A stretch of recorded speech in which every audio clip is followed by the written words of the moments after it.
Hi everyone, and welcome back to Queer Point of View. And this time we're doing something a little bit different. We're not going to be doing a QPOV review. This is going to be a reflection, because there's a play that I was in a couple years ago. It was my friend's thesis project to help them graduate university, and I helped them in creating the show that they had to do in order to present their thesis. And that show, which was Queer Now, it's coming back. It is going to be put on again some years later after its first production, and I wanted to take that time to think back on what we did in the past and what has happened in between and where it has gone, where it is going to go in the future with this new showing, because that's something really cool to think about, of how some things can change, like what has it learned, what can this show that was really important to me still learn from and still evolve to with this second coming, one could say.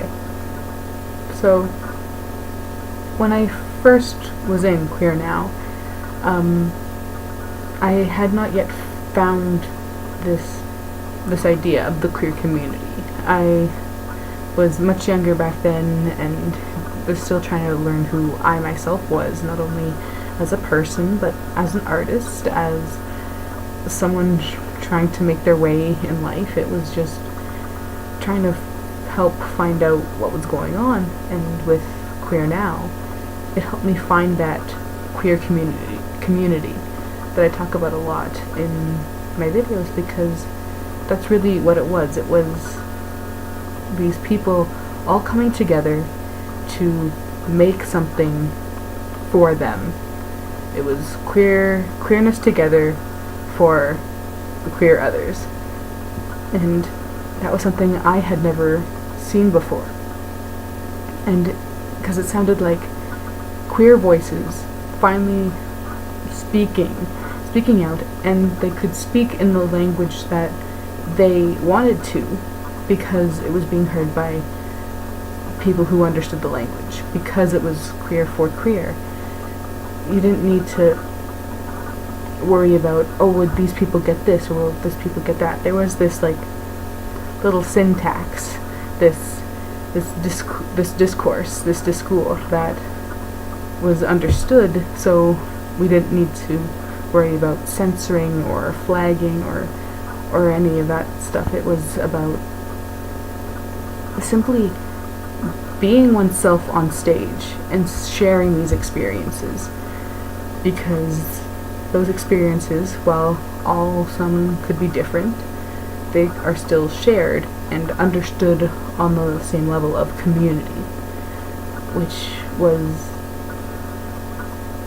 I could say, liberating in a way, to just be able to talk and be able to write in this way that lets you be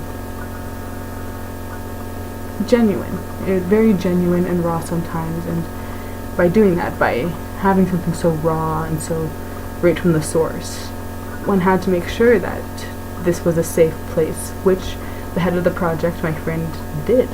This was a safe place to work, it was a safe place to create, and a safe place to perform as well. It was all based on respect, which was one thing that, looking at it through a production lens, was very fascinating, because there was no hierarchy. There was no one above the other. Yes, my friend came with their thesis. This was their thesis. They needed to make it to graduate school. They needed it to be good, and what they wanted to be able to get their papers done. But that was everyone that was invited into the project, everyone that helped with the project through either writing, through helping find sources, through performance, all of them were equal. It was a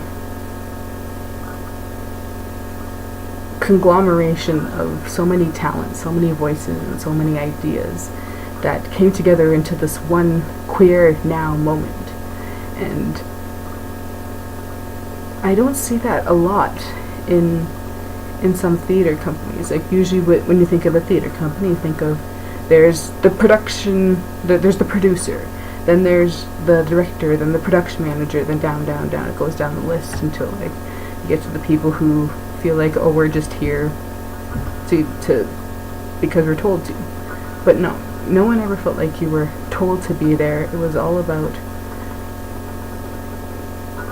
being like having fun, like being friends, really, and talking about issues that were happening in that moment of making the play that were affecting us now. It was very, very open space to talk and to think about, like, okay, if we put this idea into the play, what is that saying about the play as a whole, about what this play is in the moment that it exists, about socio-political issues that are happening at the time, about what I'm going through or someone else is going through at the time.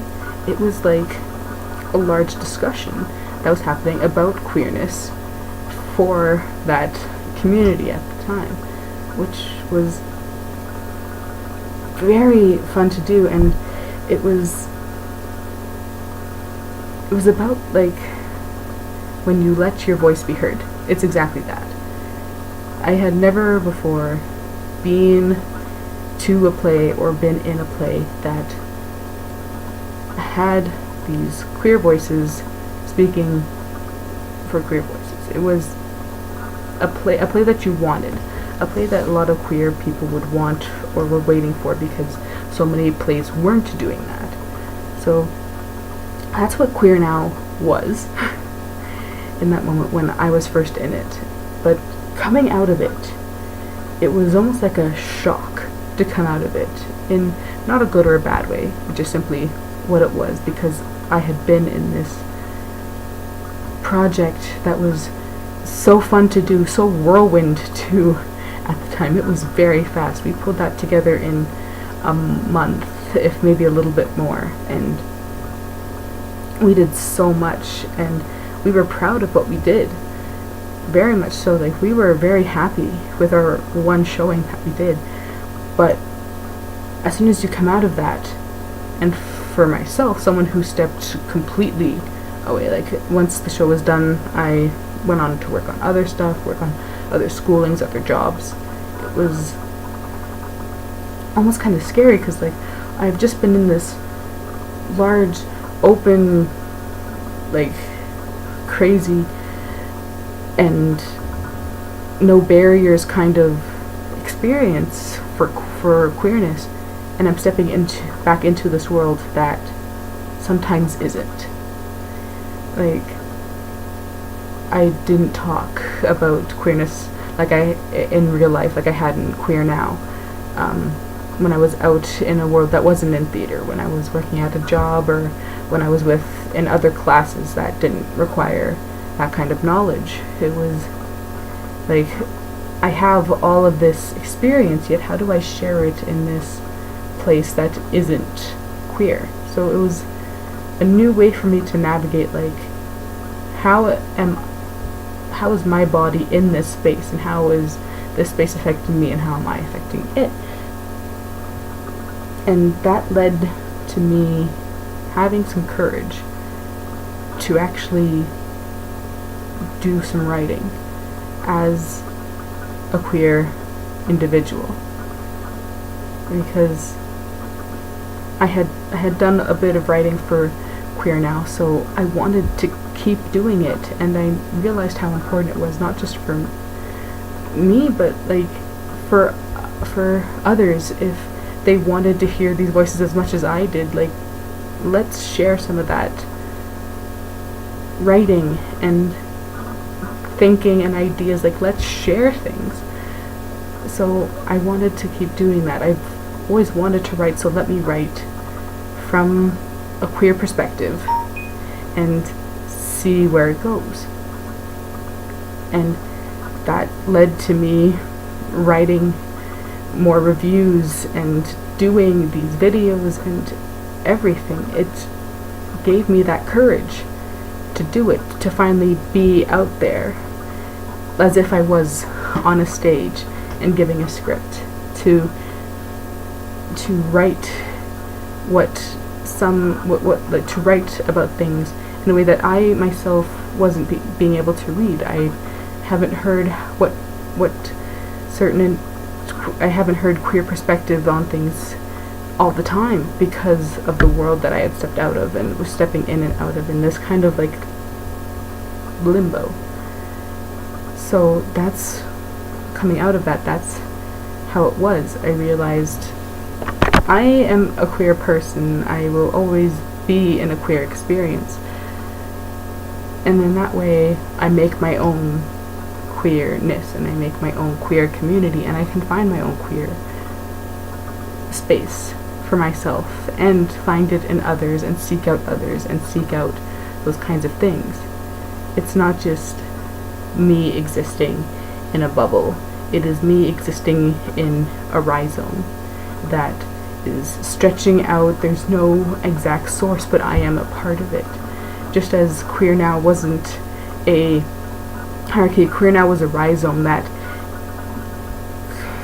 came in together by itself and spread out and connected to so many things and shooted off in different places, like I shot off in one direction, and even if that wasn't the right direction, I came in and brought in something else from different things to create this giant network of ideas and opinions and stories that I have now that inform my experience, that helps me get through everyday life and makes me think about all of these things. So when I heard that Queer Now was going to come back and be, not in a sense redone, but restaged, it made me realize that you can't have the same experience as you did with the first Queer Now. Because not only is it because it's with different people, I myself am slightly involved but not at the same time. I know that it exists, and I'm talking to the head of the project, and we're all talking about it because we're excited to bring this back, but we know that we can't repeat what we did, and it wouldn't be right. Like I said, Queer Now was in the now. It was in that moment. So we bring it into the future, to bring it into the present, is not what we want. What we want is to take what we wanted from the first Queer Now was to make that little space just for a moment of like what are the people now experiencing? What are the stories that have informed us? Like, what has changed? And what has changed for me is I'm more willing to be out there and realize how social political events now do affect me in a way that I never thought before. How new laws or new opinions or new ideas, new plays are giving me hope or making me angry or making me want to talk more about it. It's about taking voices that didn't get a chance to speak before and bring it in now. What Queer Now was a moment for voices to be heard. What Queer Now could be in the future is a chance for intersectionality. You let the voices be heard, now let other voices be heard that may not have known, that we may not have been aware of in the past, that may not have had the courage to speak like I didn't have the courage to speak. That's what Queer Now has the possibility of being. And because every experience is going to be different, Every person's experience, queer or not, is going to be different. And the situation in which someone is experiencing will always be different with each passing moment. You never have the same day over and over and over again. Every day is slightly different, and you can look at it in a slightly different lens each time. And so when you take that and mix it together with something else, it's going to be new. And sometimes it'll be weird, but sometimes it'll be cool, and you'll look at something like you've never looked at it before, and that is exciting. And that's exciting to know for the queer community, to let it be open, because that's what it should be about. It's about being open. I don't want to see gatekeeping in a way that bars people from letting their voices be heard, that makes people scared that they don't belong in a community, because for so long I've looked for a community, and now I have it. And it's not the usual community of like, oh, I have these couple people that I talk to. No, it's a community of knowing that there are people out there who understand my experience. There are people I know I can talk to, but there's people I know that I will always support. Even if I've never met them, I support what they're trying to do, that they're just trying to do their best. And that's what Queer Now is.